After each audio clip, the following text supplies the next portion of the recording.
Well, good morning, guys. Didn't get a lot done last night like I wanted to. Actually spent a good hour trying to find an oil pan because the one that was on that motor, I usually take an ice pick. At least we call this an ice pick up here in the Great North. I don't know what you southern boys call them, but maul, I think is what you call them. But you go through all the rusty spots and just kind of poke really hard. And obviously I did that in the other oil pan and whoop, went right through. So that's garbage. And this is that one-piece rear crank seal oil pan, 86 and newer. I probably have a dozen or so of the 86 and older oil pans, but I don't have a lot in stock of the newer ones. And I had a couple laying around in my inventory, and I had to pull it off the motor. And I came across this one, and this one pretty decent. If it wasn't such a cheapskate, I'd just go buy a new one, but I don't want to. But it had that low oil sensor in it, which, yeah, I could have left it in there, but it looks hokey. So, and then whatever thread that GM decided to use on that, it's really strange. So I have a bunch of plugs, but none of the threads were exactly right. So what I'm going to do is weld that up. I actually put the plug in from the other side, and I'll weld that up. But there's an inner, let me get this off here for a second, I'll show you. I don't know if this is going to show up or not.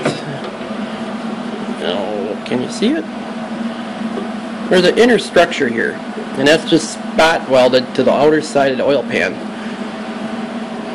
So if I just go and, weld that up, it'll leak. I have to make sure I weld the outer part of the pan to my plug, and then it won't leak.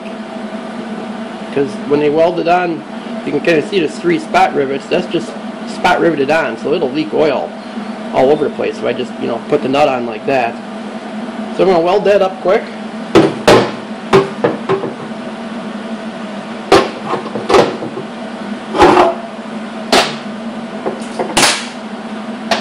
Alright.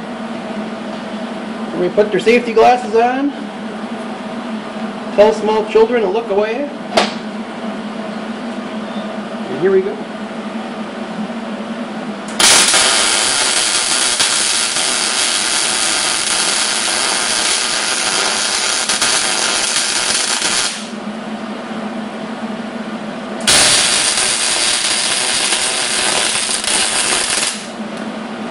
Ooh, sparky.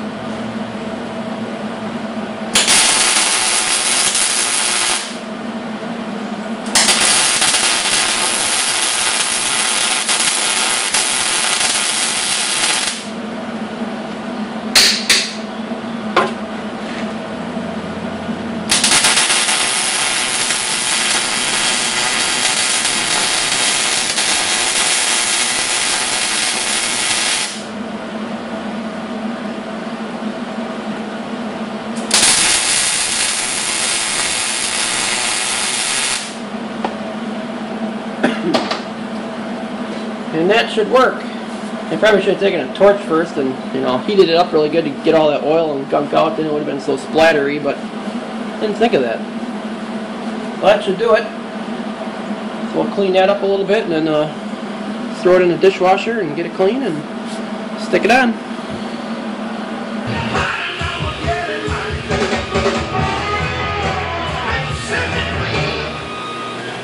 Alright.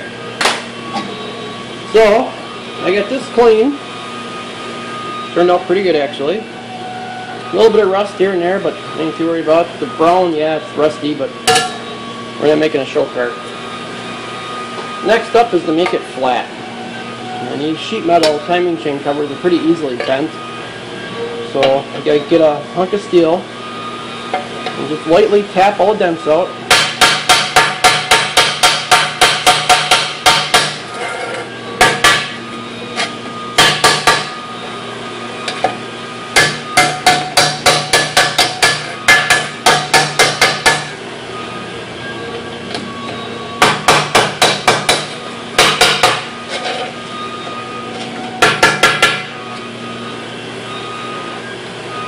Pretty much like that. The rest of it's pretty good. Fairly flat.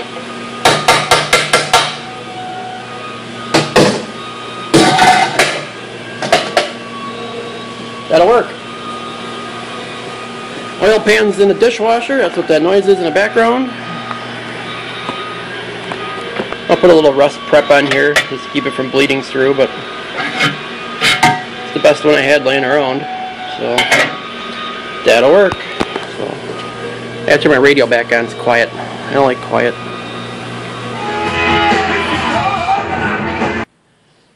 Alright, cover's nice and flat, clean. I cleaned out the bore here for the front crank seal. So now it's time to put that in. I used my trusty socket, actually a 2" and 2 3/8. Fits just perfect into the recess there, so I put the seal in. Got the seal, nice and dry. It does have a coating on it. I never trust the coatings, so I always put a little bit of Loctite on. Doesn't matter which color you use, black, red or blue or green, it doesn't really matter.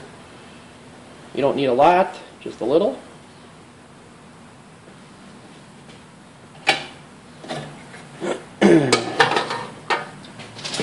And sometimes these will go in easy, and sometimes these are a pain in the butt. So we'll see what we got here. Oh, this one's easy.